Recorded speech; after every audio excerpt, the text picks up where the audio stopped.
Good morning everyone. Ito yung ginawa naming system. First, let me introduce myself and my member. Ako si Jerome Ruelo. Kasama ko si JP Molina, at saka Adrian Cunanan. No? Yung ginawa namin system ay, wait lang, ay information library system. No? Yung function niya is tatlo na. Para sa student at para sa nagmamanage ng book dun sa library. Una is yung student, no? Dito sa student is maglalagay lang ng yung mga pumapasok na student is lalagay lang nila yung name nila para malaman natin yung pumapasok na student sa library. So, lagay lang natin yung ano. Ayan. So, add and pwede rin tayong delete na. Then punta tayo sa menu. Mamaya pag-uusapan pa natin yung ibang function ng system. So ito naman, yung book information system para malaman natin kung anong book meron tayo sa loob na at kung anong book yung lumabas sa library natin. So pwede tayo maglagay ng author dyan. Author, di ko alam kung sino author. So add, and mag-add. So pag wala yung iba, hindi niya i-rate pag null siya. So, punta tayo dito. Book borrowing, ganun din. Ah, yung ID is auto-generated na ng PHP admin natin or ng SQL natin. So, student ID, pwede tayo maglagay dyan ng yung book borrowing system para malaman kung sino yung kumuha ng book. At para malaman din kung ano yung book na wala sa system natin. So, mamaya pag-uusapan natin, no, yung malalim yung system. Yun lang. Next is, una pag-usapan muna natin yung tools and technologies na ginamit dito sa system na to.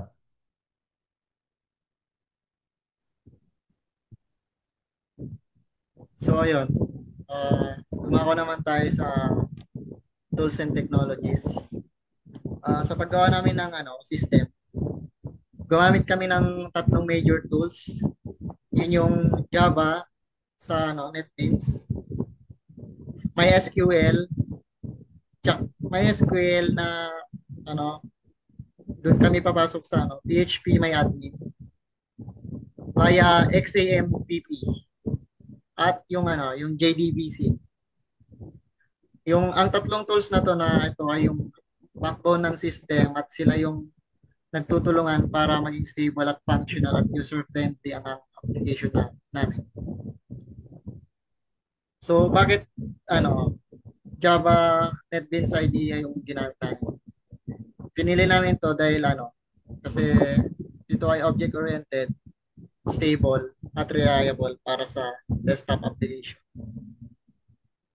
Ginamit naman namin ang Java Swing Library para sa GUI dahil ito ay nagbibigay ng lahat ng components na kailangan sa system tulad ng buttons, labels, text field, password fields, tables, tsaka progress bars, images at logos para sa branding ng system.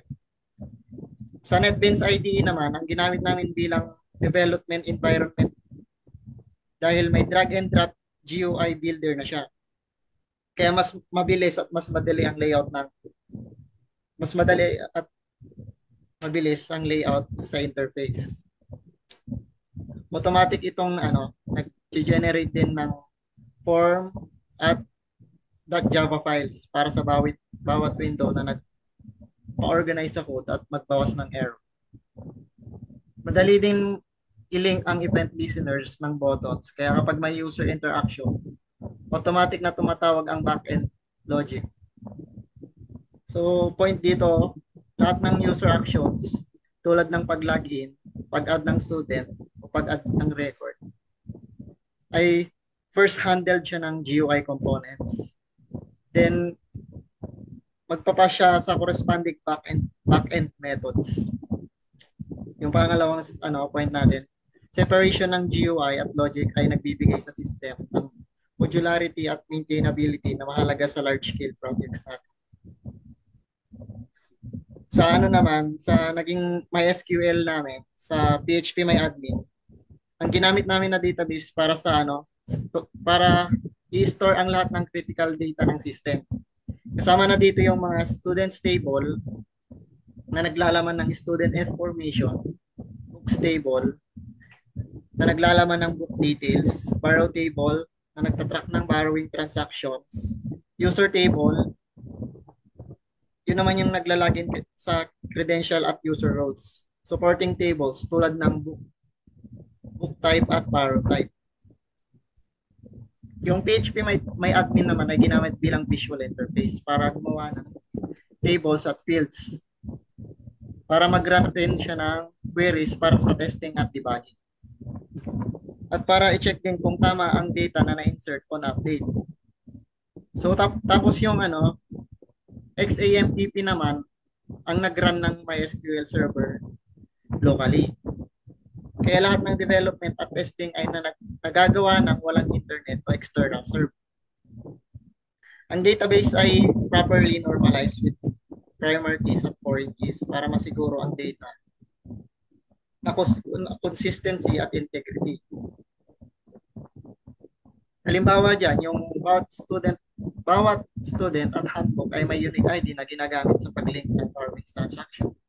Sa design naman ng database ay optimized para mabilis ang select, insert, update, at delete operation kahit maraming records ng system. Sa JDBC naman, Java Database Connectivity, yun naman ang nag-connect ng Java program sa MySQL database. At ito ang responsable sa lahat ng real-time CRUD update operation. Lahat ng classes na nagmamanage ng data tulad ng DB connection, database connection, user info, student info, books info, at borrow info ay gumagamit ng JDBC.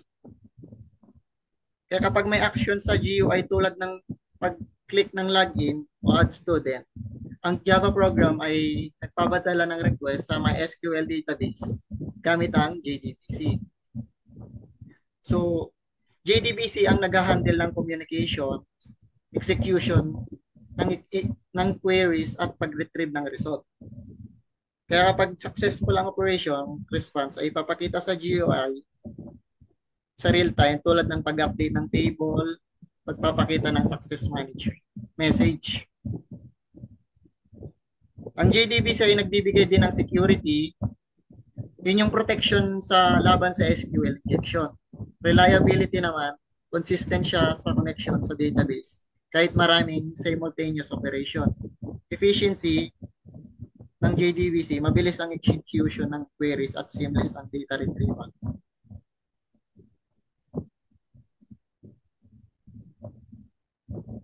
So, yun lang po.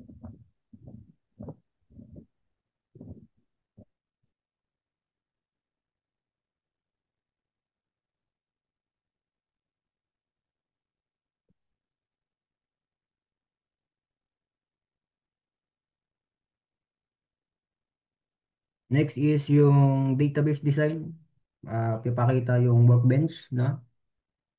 Papakita to ni JP yung structure ng table namin.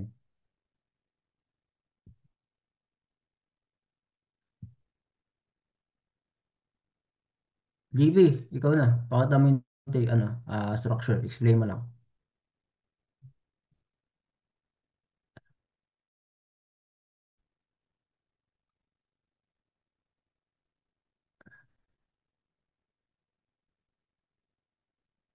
JP!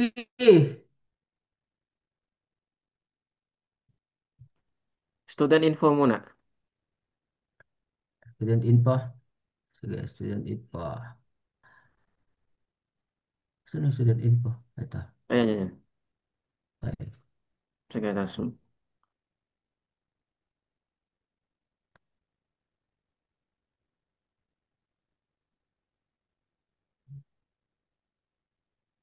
Sige, pre. Taas mo pa. Yun. Yan. So, I will explain student info class. So, yung constructor natin is student info. So, para saan to? So, tuwing gagawa ka ng student info, automatic na tatawagin niya yung create table if not exists. So, bakit? Para siguraduhin niya na may student table sa database. And then kapag wala, gagawa siya ng table. So, pag meron naman, i-skip niya ito. So, yung create table, um, ang ginagawa nito ay gumagawa siya ng table kung hindi pa nag-i-exist. So, ito yung SQL natin, yung create table if not exist, and then yun. So, yung step by step nito is gumagawa siya ng SQL command para mag-create ng table. And then, pangalawa naman is kumukuha siya ng database connection gamit yung yun, gaya nga yung sabi ni Adrian, yung DB connection.get connection. And then, pangatlo, gumagawa siya ng statement at doon niya i-execute yung SQL natin. So, pag okay na, magpiprint siya ng table student check created. So, ito yun. So, pag may error naman, magpiprint siya ng stack trace. So, dito naman tayo sa get all student. So, para saan itong get all student? So, kinukuha niya lahat ng student at database. And then, binabalik niya lang sa list. So, yung ano natin, SQL natin, ito. Yan. Select ID name, course year from student order by ID. So, para gumawa ng empty array list student, so, kailangan muna natin ng SQL and then pangatlo, mag-open siya ng connection at mag-prepare ng statement niya. Doon niya i-execute yung QWERTY and then makakuha siya ng result set. And then, ilulup niya lang yon bawat row. So, gumagawa siya ng bagong student object at ilalagay niya sa list. And then, return niya yung list natin. Ayan, return list. So, notes lang, empty list. Hindi siya magkakaroon ng error. And then, yung next natin is insert student. Ayan. So, para saan to? So, nag-insert siya ng bagong student sa database. And then, yung SQL namin, ito, insert into student, name, course, year, values. So, paano to? Bubuksan niya muna yung connection, then pangalawa, ipiprepare niya yung SQL na command na may placeholder. And then pangatlo, isiset niya yung values galing sa student object, yung name, course, and year. And then, i-execute niya na yung pag-insert niya na ito. And then, kapag may naepektong row, mangyayari niyan, return true. So, pag wala naman, false. So, the next, yung update student. Ayan. Yung SQL namin, ito, update student set name, course, year, and where ID. So, paano to? Ang ginagawa naman nito is, nagsiset siya ng bagong values ng student. Then, nag-execute din siya or nag-update. So, kapag may napektong row, i-return niya lang is true. So, pag wala, halimbawa, non-access ID, i-return niya nun is false. And then, next, yung delete student. So, para saan naman to? Binubura ang student gamit ang kanilang ID. Ang SQL namin is delete from student and then where ID. So, yun lang yung ginagawa niya. And then, so summary lang, yung constructor ay auto check kung may table and then create table if not exist. Gumagawa ng table kung wala pa. And then yung get all student naman, kinukuha lahat ng student. And then insert student, nagdadagdag ng new student. And then update student, ina-update niya yung data ng existing student. And then delete student, binubura niya yung student gamit yung ID. So, yan. Next, doon naman tayo sa book info.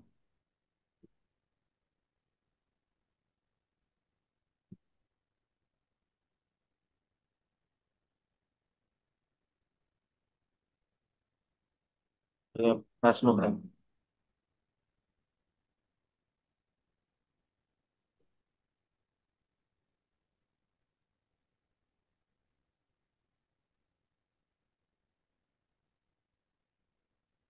sa book info naman, ito yung, tawag nun, yun lang pre. So, sa book info naman, kailangan ng some frameworks or tools. Siyempre.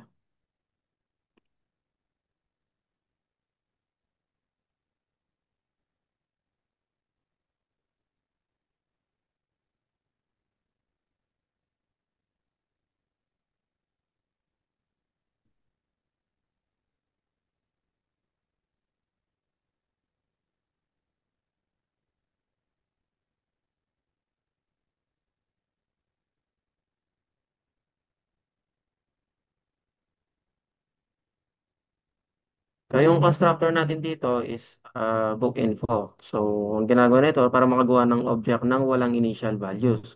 So, useful ito sa framework or kapag gusto mong iset properties later gamit ng setters. And then yung ano natin, ito to, public books info, int ID, string book, string author, string publisher. Ayan. So, ginagawa nito, ginagamit ito pag alam mo na yung ID, ano ba, naglo-load mula sa DB. So, sineset niya lahat ng fields agad para one step initializations. So, yung sa ano tayo, getters and setters. Ayan.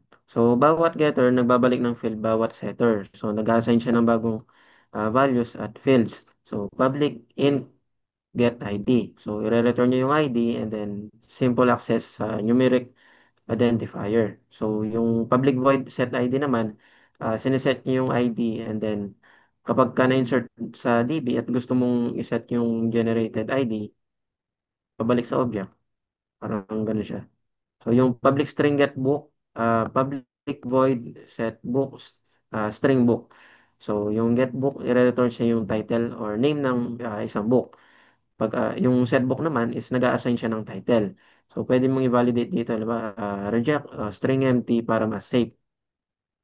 Yung public string get author naman or public void set author, string author, accessors at motivator para sa author name. So, yung naming convention natin is should be the book author publishers. So, yung kabuuan nito, yung booksin po, simple lang. So, ano siya, data holder para sa libro. Ginagamit para mag-transport ng book, data o app sa DB. So, yung Java naming conventions at mag-consider ng validations at utility methods para mas maano to.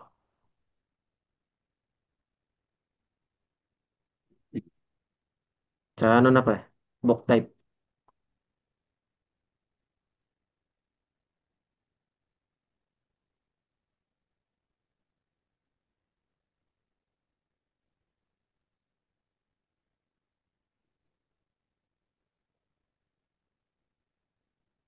So, yung constructor natin dito is public book type.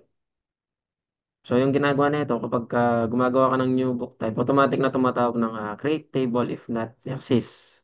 Ayan. So, bakit? So, para siguradong may book info table sa DB bago gamitin ng isang or ibang methods. So, ito yung SQL na ginamit namin, yung create table if not exists book info in ID in auto increment. So, yan.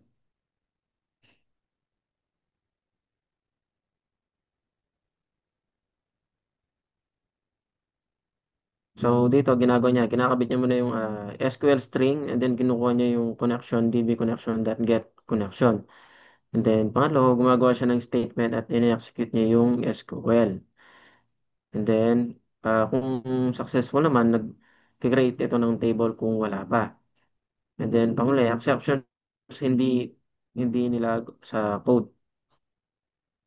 So, if not exists, say para hindi ito mag-crash kapag existing na table, pero better mag-log kapag may exceptions. So, sa read get all records naman, yung, yung, Yan. Public list books info, get all books info. Yan. So, yung ginagawa naman nito, binabasa lahat ng rows mula book info at binabalik bilang list books info. And then yung SQL na ginamit namin dito is select ID, book, author, publisher from book info ordered by ID. So, ang ginagawa nito is prepared statement. So, naglo-loop siya sa result set, gumagawa siya ng book info object per row. And then, nag-add siya ng list pagkatapos i-return ang list. So, ginagamit ang prepared statement. Ayan, prepared statement kahit walang params or consistent pattern. Sa, then, mas maganda kung mag-print o gumamit ng logger para malaman yung errors dito. Or like large tables considered parang ganun. And then, create insert.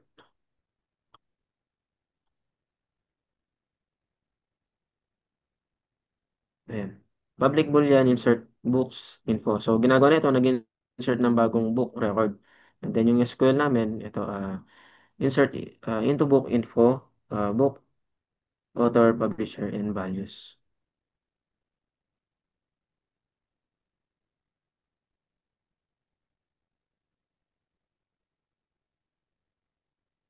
And then, saan to?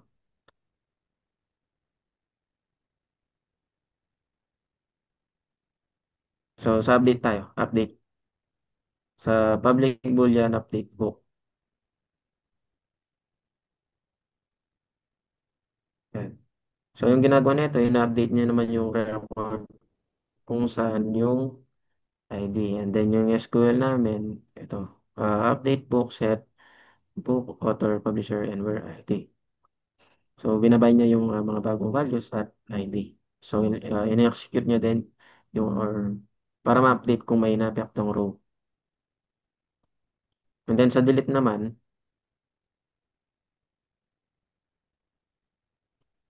ayan. Yes. So, ang ginagawa nito is binubura niya yung row na may kung ano yung tinutukoy mo na ID. And then yung SQL namin, ito, delete from book info where and then ID.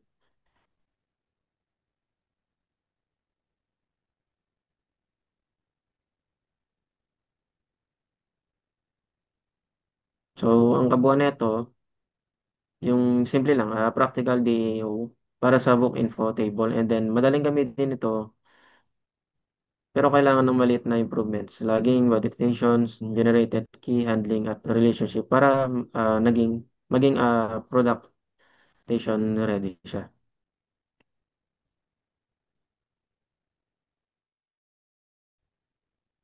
Yung DB connection, pre, na-discuss na.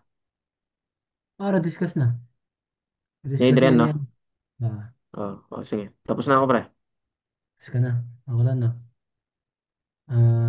Wait lang. Sin natin to. Hindi pa magkakat yung Parang Zoom. nga ba nung akin? Hata nga ba? Oh, Sige. mag-cut na yung Zoom ha. Hindi pa Ilang rin minutes pa. na yan, Adrian? Hindi ko makita eh. Saan mo makita eh? So, ako na, no? First run muna natin yung system. So, first run is mapupunta siya sa loading.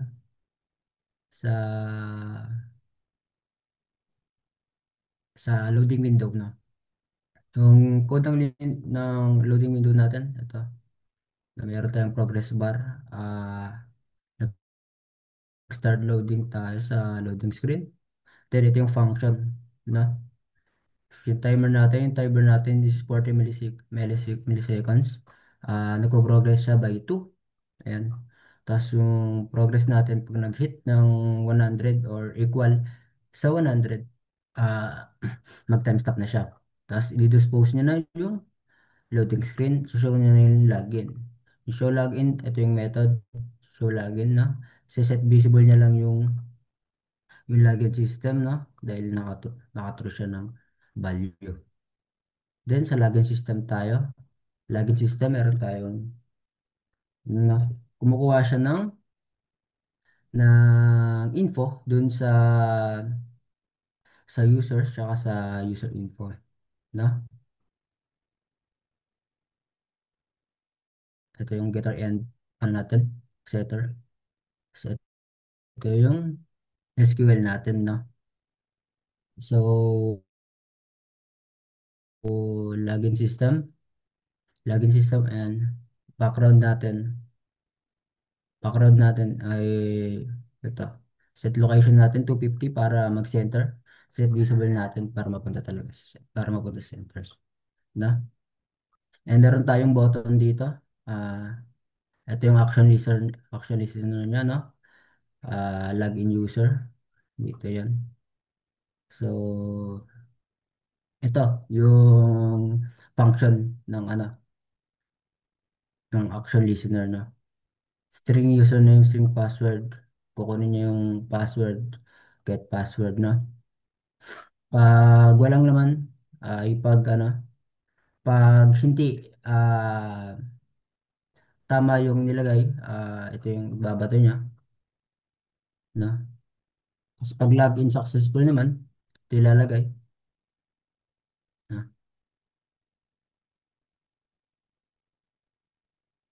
So, punta tayo sa next.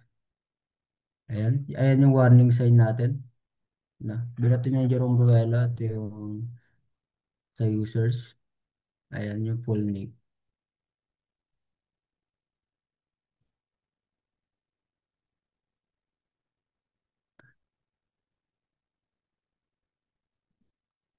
Ayan, ito yung menu natin, no? Sa menu meron tayong tatlong system, no? Tatlong table na pwede mag-input yung student or yung nagbabantay doon sa library. Una is yung student. Ay, pag-usapan muna natin yung menu. So, yung menu, ganun lang din katulad sa login system.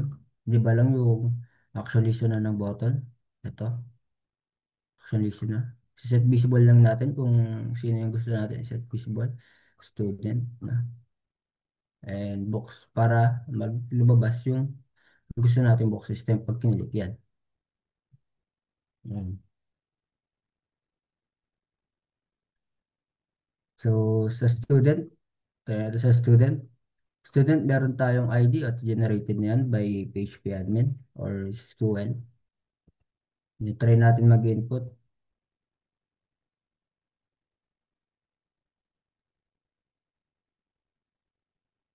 Yan. So, meron tayong combo box or drop box. Add tayo. Yan. Auto-generated na yun, ano? ID, name, of course, and year. Ano? So, pwede tayo mag-delete.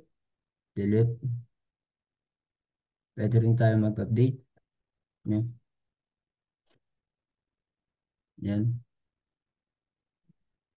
Tapos clear para mabilis yung pagbura dun sa ano natin. Then refresh para ma-refresh yung page. Then menu. Babalik lang siya sa menu. So let's is box tayo, no? Ganun lang din. Ah, pupunta niya lang din sa ano. So dito, para sa mga nagmamanage ng book o yung nagbabantay dun sa book. For example, Harry Potter. Harry Potter. Pwede na kasi ano naman natin. Author. Author natin si J.K. Rowling.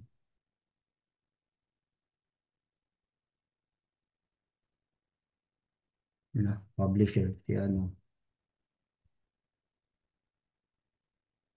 Yan. So add yung katulad lang siya ng sa ano ng sa student system, na pero iba yung kinukuwang information. So pwede tayo mag-update. Pwede tayo mag-update diyan. Update.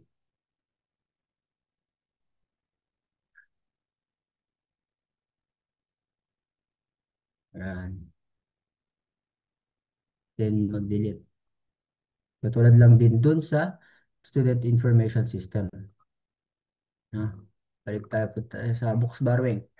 Box borrowing para malaman kung ano yung lumabas na book at sino yung nanghiram ng specific book. No? So, lagay tayo dito. Naka-bar chart yung ano namin, student ID. So, 2024-01. 662. So, name, yun na.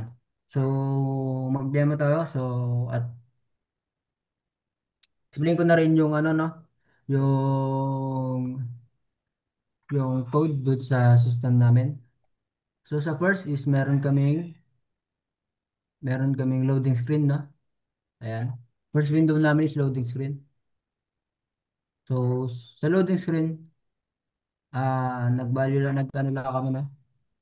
Ayan, tinawag muna namin. Binalyo namin na 0. Sa loading screen, ito, start loading. Then 40 milliseconds na. Tapos yung progress bar is nag-increase by 2.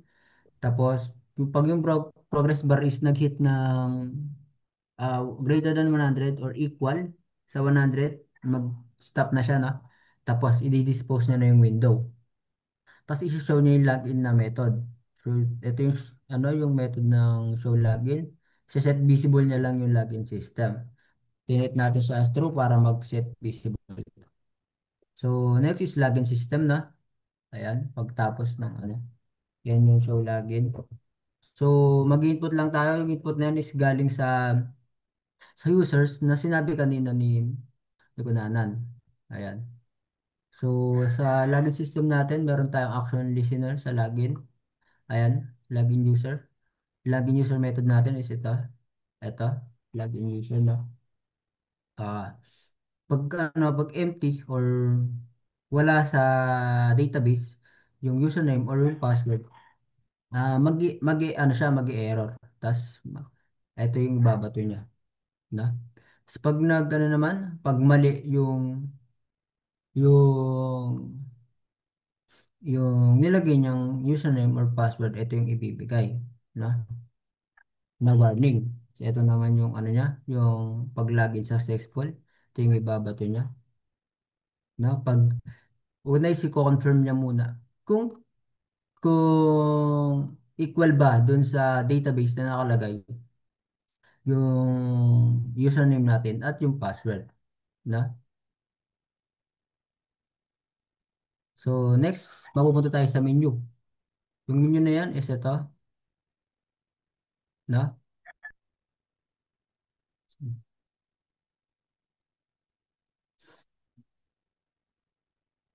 Wala pa.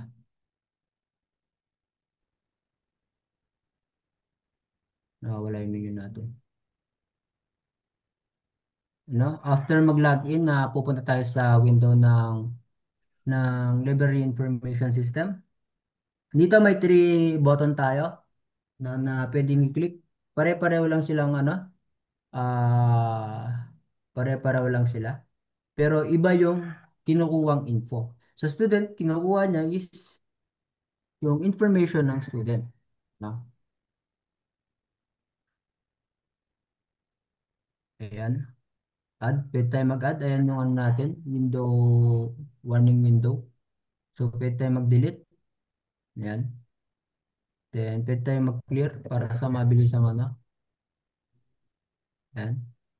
Then, refresh para sa page. Then, sa menu, ibabalik niya lang tayo. Babalik na lang tayo sa menu. Ito yung ano niya.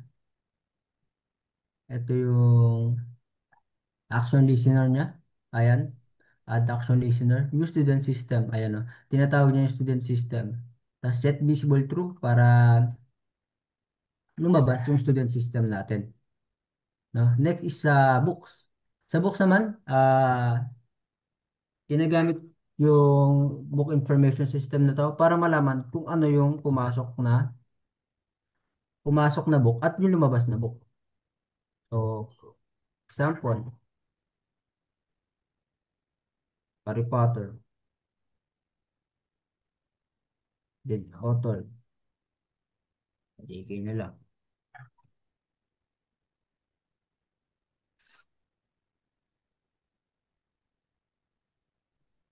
publisher,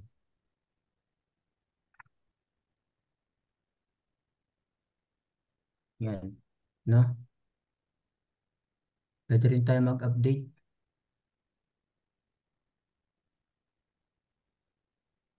Pwede rin natin i-update yan. No? Ito ano, one window, delete, course clear, no? Para pareho lang yung function dun sa student ng button, pero iba yung kinukuha ang information system. Then, sa books borrowing naman tayo. Ito yung para malaman kung sino yung student na naghiram at para malaman yung book na wala doon sa system. Na,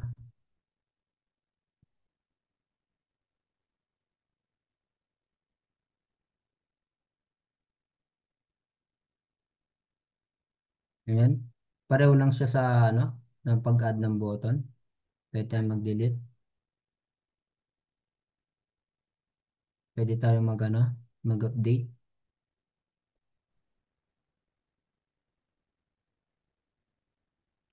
Then clear. Then refresh. Sa menu, pinalik na lang ulit tayo no, sa menu. So yung code niyan ng mga yan, ito, na kinukuha niya tong ito, load student into table para ma-load yung mga student na meron tayo doon sa table. No? Kinukuha niya yung kay student info, tsaka yung ito, kinukuha niya yung student info na to, yung SQL natin na database. Tapos yung ano naman, yung nagagawa pa ng button natin para makapag-update, makapag-add, update or refresh tayo as ito, that student. Galing yan asan yun? Galing siya kay, saan na? Student system, yeah. Ito, galing siya kay student, student info. Na, ayan yung insert student natin. Pinaliwanag na kanina ni JP. And create table, not exist. No? Mag-create tayo ng table and update student.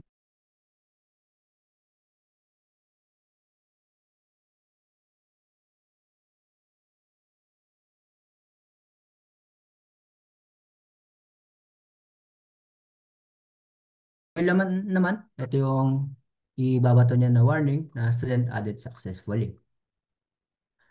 No? Ganun rin sa update, no? Kailangan, no?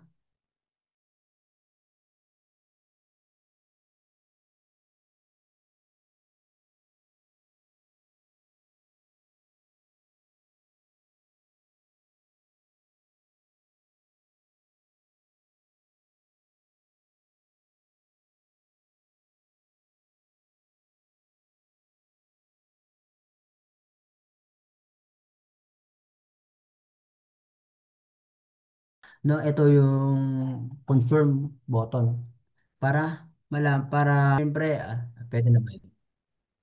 Nawala yung record. Recording. Ayun na, progress na. So, delete the student to confirm. Tapos clear form naman para mag-clear, no? I-clear niya lang yung mga nandun sa text box, tsaka box, ano, ah, drop box. Pareho lang sa, ano, sa box borrowing system. Pareho lang yung ginagawa nila, no? Ayan. Pareho lang yung ginagawa nila. Ang iba lang is yung information na kinukuha ng system. Na. Sa design naman, o sa graphical user interface namin, ah gumamit kami ng ano ng JLabel para makapaglagay ng icon or image doon sa JLabel. Then sinet up lang namin siya na absolute layout para maayos yung pagkasunod-sunod o yung layout ng bawat